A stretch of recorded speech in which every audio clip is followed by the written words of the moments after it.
idza matal insan, kalau manusia itu wafat.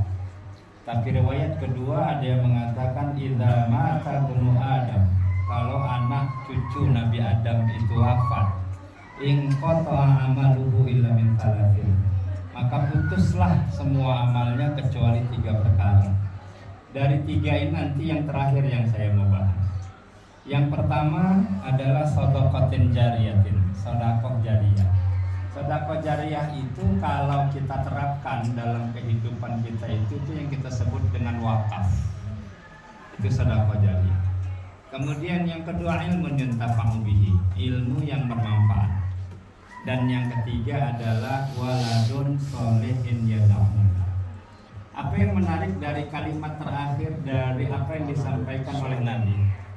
Biasanya kalau kita ingin menyebut anak kandung, itu yang dipakai bukan kata waladun, tapi yang dipakai kata ibnun atau bintun. Kalau kita nikahi anak, misalnya anak kita perempuan, kita pasti akan mengatakan Fatimah binti. Ya, jadi kita pakai bintun, atau kalau laki-laki ibnun. Namun yang menarik di hadis ini, Rasulullah tidak menggunakan kata ibnun ataupun kata bintun, tapi menggunakan kata waladun. Maknanya apa? Maknanya bahwa anak soleh yang dimaksud itu bukan cuma anak kandung, tapi anak yang kita asuh, anak yatim yang kita asuh, itu pun disebut dengan waladun sholihin yad'ulah. Jadi harta yang paling berharga itu adalah anak. Mengapa? Karena dalam Al-Quran setiap kali Allah ingin menyebutkan kata anak, itu pasti didahului oleh kata amwal. Amwal itu berasal dari kata mala yamin, amwalun. Artinya apa? Allah bilang innama amwalukum wa auladukum, sesungguhnya hartamu dan anakmu. Innama amwalukum wa auladukum, terus berulang selalu. Setiap penyebutan kata anak itu pasti disebut pertama kata harta. Maka wajar kalau orang tua kita dulu motonya adalah banyak anak banyak rizki. Kenapa orang sekarang takut punya banyak anak? Takut nggak banyak rizkinya.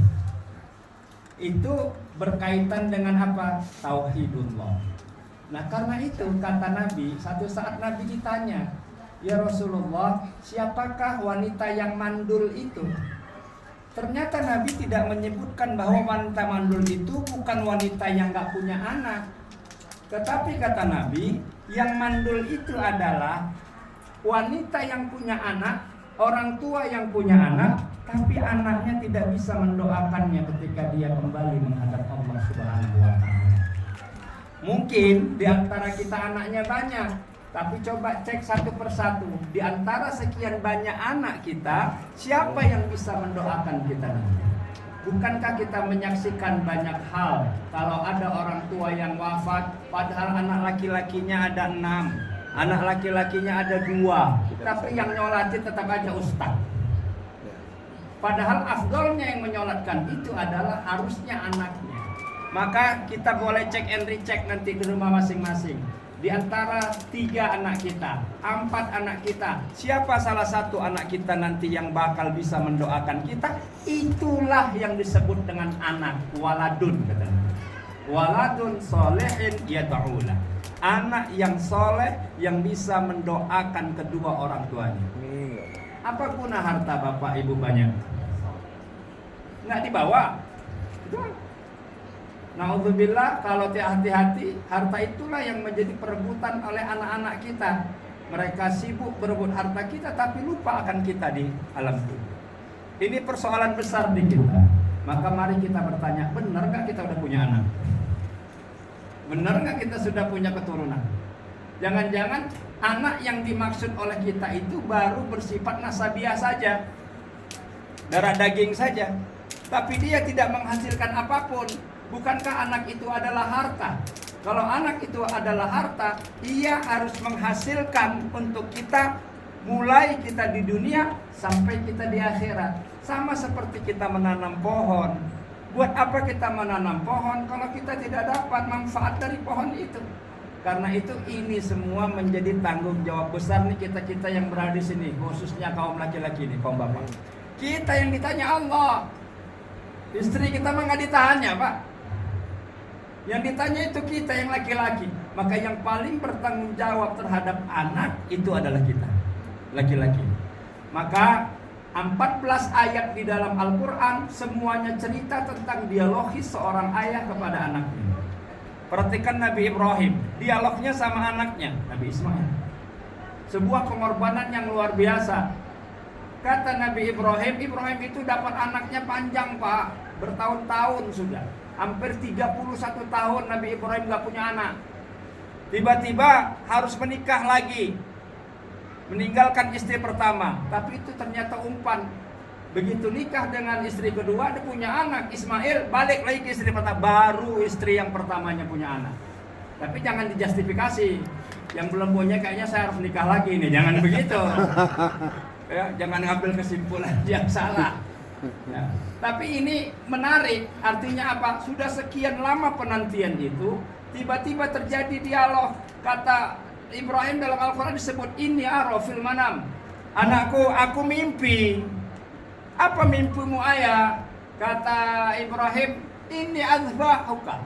Aku disuruh nyembelih kamu. Kalau adalah ayah zaman sekarang nih dia bilang mimpi nyembelih anaknya, itu pasti syaitan. Udah nggak mungkin lagi, karena mimpi itu hanya dialami oleh seorang nabi. Dan kita kan nggak punya predikat kenabian. Nah, maka kemudian apa? Ini dialog yang bagus. Artinya apa? Di sini menunjukkan ayah harus berperan aktif dalam mewujudkan waladun solihin yad'una. Ini kita jangan sibuk-sibuk aja lah cari harta dunia. Taunya kita semua itu nggak ada yang kita bawa. Nggak ada kain kafan yang dipakai kantong untuk nyimpan ATM, nggak ada. Nggak ada itu.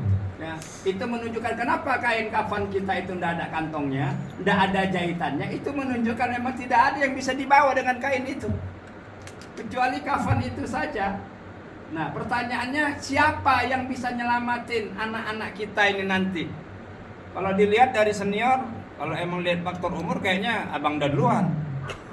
Itu faktor umur. Tapi kalau faktor ajal boleh jadi yang depan kita duluan. Jadi ini tidak menutup kemungkinan karena memang Israel tidak pernah mau tahu dengan usia.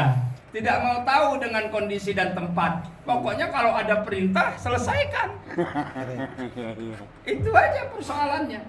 Maka dari sekarang kita renung-renung lah. Kita kan nggak ada yang tahu nih. Jangan-jangan habis makan apa ini? Makan ini, makan awuk nih ada yang selesai nanti di depan. Kita nggak tahu ini. Nah, persoalan persiapan menghadapi waladin solehin yad'ulah inilah yang penting begini. Kalau Islam itu ngajarin dari dasar. Dari dasar. Kenapa ada doa Allahumma jannibni syaiton wa jannibis syaitona ma razaqana. Ya Allah, itu doa apa, Pak? Nah, kalau nggak ada yang hafal berarti ini nggak pernah muasyarah sama istrinya ini. Bahaya ini, Pak. Nah, jangan-jangan waktu kita muasyarah pun kita tak baca doa ini. Nah, bagus kalau baca terus. Ya, ada istri nggak ada istri baca, bagus. Ya betul itu. Kan artinya apa? Ya Allah, Allahumma jannibni syaitan. Ya Allah, hindarkanlah kami dari syaitan.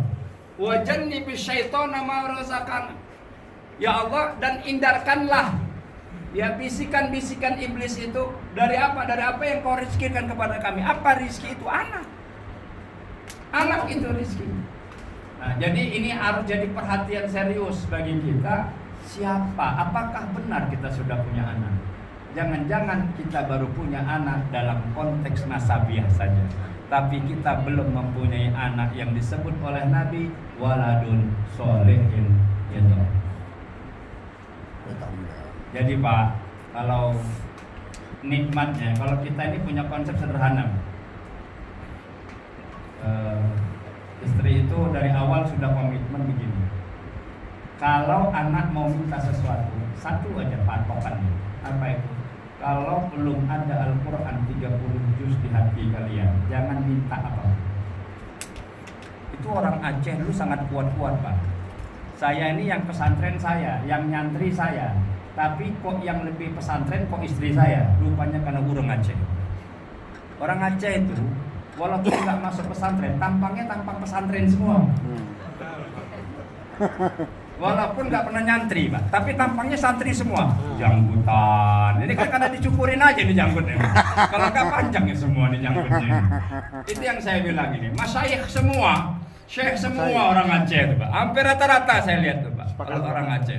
Jadi saya bilang itu, ya, sudah azan. Ya. Jadi yang pertama adalah pastikan bahwa kita menyiapkan generasi, yaitu waladun soleh. Siapa waladun soleh itu?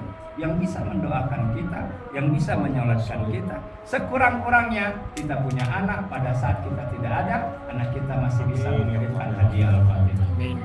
Kita cut sebentar karena kita dengarkan azan.